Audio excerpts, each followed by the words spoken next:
வணக்கம், இது குட்டி ஸ்டோரி பாட்காஸ்டோட 9th எபிசோட்.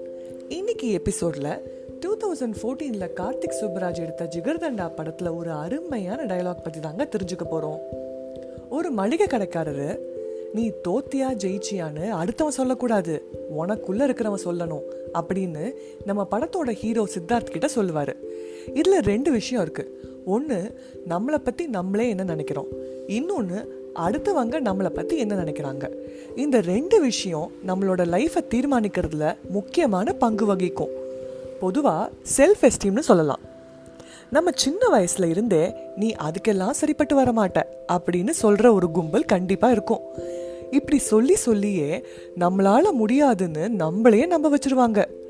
இன்னொரு பக்கம் அடுத்தவங்க நம்மளை பத்தி இப்படி நினைப்பாங்க அப்படி நினைப்பாங்கன்னு நம்மளை கற்பனை பண்ணி நம்ம திறமையை வளர விடாம நம்மளே பண்ணிடுறோம்.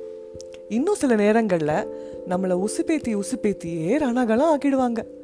என்னடா இது, அப்ப யார் சொல்றதையும் கேட்கக்கூடாதா, யாருக்கும் எதுவும் சொல்லக்கூடாதா அப்படின்னா அது இல்லைங்க விஷயம். சொல்றது 1000 பேரா இருந்தாலும் முடிவு நம்மளோட தான் இருக்கணும். ஏன்னா கடைசியா நம்ம மக்கள் 1000 பேர் சொல்லுவாங்க உனக்கு எங்க போச்சு புத்தி அப்படின்னு நம்மளை பார்த்து ஈஸியா ஒரு கேள்வி கேட்டுட்டு போய்கிட்டே இருப்பாங்க.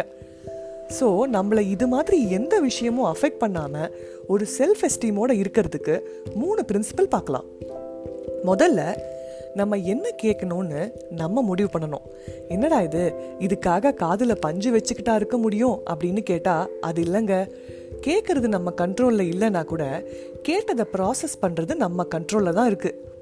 காலப்போக்கில் குறை சொல்றது யாரு, கன்ஸ்ட்ரக்டிவ் கிரிட்டிசிசம் அதாவது ஆக்கப்பூர்வமான விமர்சனம் சொல்றது யாருன்னு நமக்கே புரிஞ்சிடும். அது நம்ம இம்ப்ரூவ்மெண்ட்டுக்கு யூஸ் பண்ணிக்கலாம். சில சமயங்கள்ல ஏன் காது கேட்காது அப்படின்னு கூட இருந்துக்கணும். ஒரு நாள் 4 ஃப்ரெண்ட்ஸு ஒரு மலை ஏற ஆரம்பிச்சிருக்காங்க. கொஞ்ச நேரத்துல ஊர்க்காரங்க கூடி போகாதீங்க, அது ரொம்ப ஆபத்தான பாதை அப்படின்னு கத்திருக்காங்க. அதை கேட்டு 3 பேர் ரிட்டர்ன் வந்திருக்காங்க. ஆனா ஒரு ஃப்ரெண்டு மட்டும் சக்சஸ்ஃபுல்லா ஏறிடுறான். என்னடான்னு பார்த்தா அவனுக்கு காது கேட்காதான். இது நம்ம சூப்பர் ஸ்டார் ஒரு மேடையில சொன்ன குட்டி ஸ்டோரி. ஸோ பல நேரங்கள்ல நம்மளை பத்தி அடுத்தவங்க என்ன நினைக்கிறாங்கன்னு காது கொடுத்து கேட்காத வரைக்கும் நமக்கு சேஃப். 2வது, நம்மளை யாரோடையும் கம்பேர் பண்ணாம இருக்கிறது. அடுத்தவங்க நம்மளை யாரோடையாவது கம்பேர் பண்ணா கூட அதை நம்மளை அஃபெக்ட் பண்ணாம பாத்துக்கிறது. நிறைய நேரம் நம்ம கம்பேர் பண்றோம்னு நமக்கே தெரியாம நடக்கும். இந்த மாதிரி கம்பேர் பண்ணா ஒரு லெவலுக்கு மேல நம்மளை பத்தி நம்மளே தாழ்வா நினைக்க ஆரம்பிச்சிடுவோம். நம்மளோட ஸ்ட்ரென்த் அண்ட் வேல்யூஸ் நம்ம புரிஞ்சுக்காம போயிடுவோம். அந்த நேரத்துல நமக்கு நிறைய விஷயம் தெரியலன்னு கூட ஃபீல் பண்ணுவோம். அதே மாதிரி இன்னொருத்தவங்களோட நாலேஜ் அளவு நமக்கு இல்லையோன்னு கூட ஃபீல் பண்ணுவோம். ஒரு விஷயம் நமக்கு தெரிலனா அதை கற்றுக்க நினைக்கிறது கண்டிப்பாக தப்பில்லைங்க. ஆனால் அது நிஜமாவே நமக்கு தேவையான்னு யோசிக்கணும். ஏன்னா தேவையில்லாததை தெரிஞ்சுக்கலன்னா ஐயோ தெரிஞ்சுக்கலையேன்னு அட்லீஸ்ட் ஃபீல் பண்ணாமல் இருக்கலாம் இல்லையா? அதையும் மீறி கம்பேர் பண்ண தோணுதா?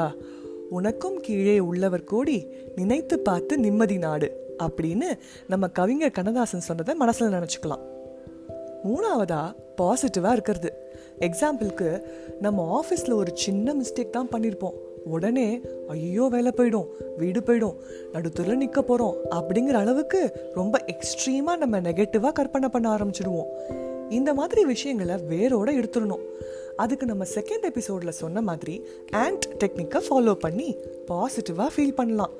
அதே மாதிரி பாசிட்டிவான ஆட்களோட பழகினா நம்மளும் பாசிட்டிவாக ஃபீல் பண்ணுவோம்.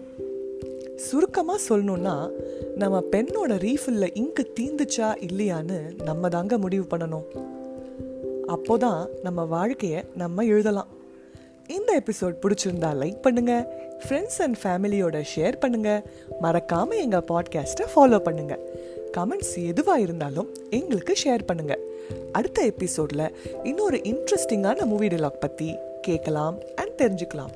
அது வரைக்கும் பாய் ஃப்ரம் குட்டி ஸ்டோரி டீம்.